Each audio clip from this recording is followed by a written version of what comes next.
उत्तर भारत के हिमाचल प्रदेश में बसा उन्ना जिला, जो पंजाब और हिमाचल की सीमा पर बसा है, आज ये विकास और समृद्धि की पहचान है।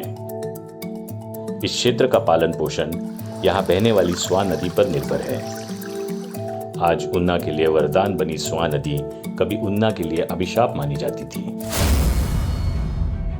मौसमी नदी होने के कारण ये वैसे तो सूखी रहती थी, लेकिन बारिश के मौसम में भयंकर रौद्र रूप धारण कर लेती थी, जिसकी वजह से यहाँ के लोगों का जीवन अस्त व्यस्त हो जाता और बाढ़ के डर से न खेती करना संभव हो पा रहा था, न ही रोजमर्रा जिंदगी की जरूरतों को पूरा करना।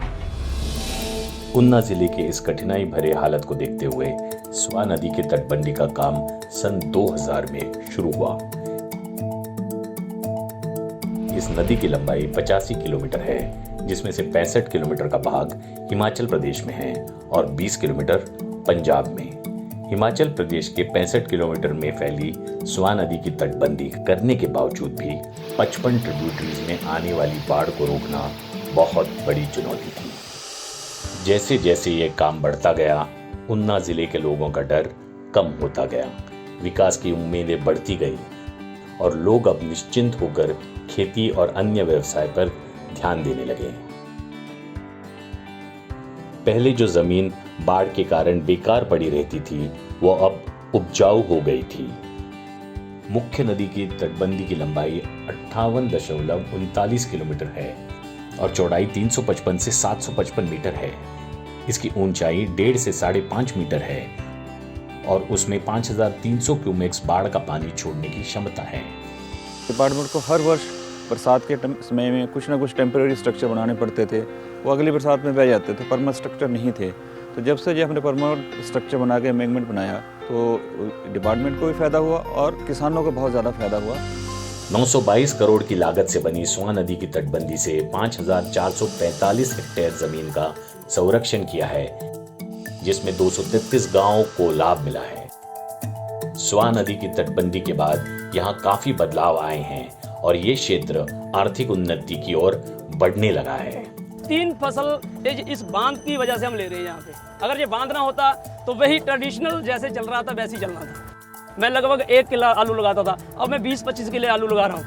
जब से ये बांध लगा है उस टाइम से हमने हमारा जो दिलचस्पी भी इसमें बढ़ी है, इन्वेस्टमेंट करने में पैसा भी हमने लगाया है। मच्छी फार्म भी बना रखा है, डेयरी फार्म भी है और कई काम हैं ऐसे जो जहाँ हमने काफ़ी सुधार किया है इस एरिए का काफ़ी, और लोग बड़े तंदुरुस्त हैं यहाँ, अपने खाने कोई किसी चीज़ की कमी नहीं है यहाँ।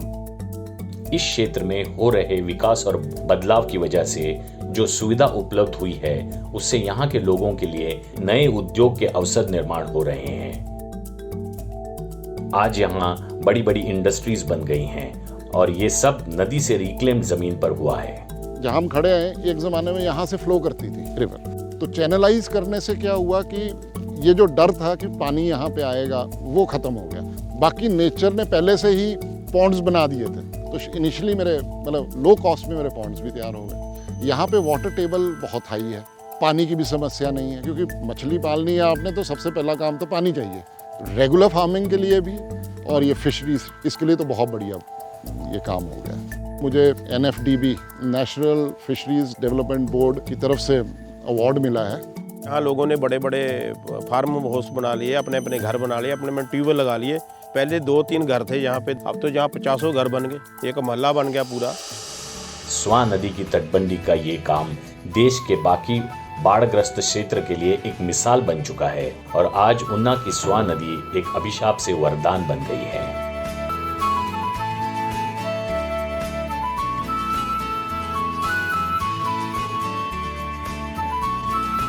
स्वां नदी के तट से दमकी उन्ना की आवाम, हर बूंद बने जलधारा, हर एक काम देश के नाम।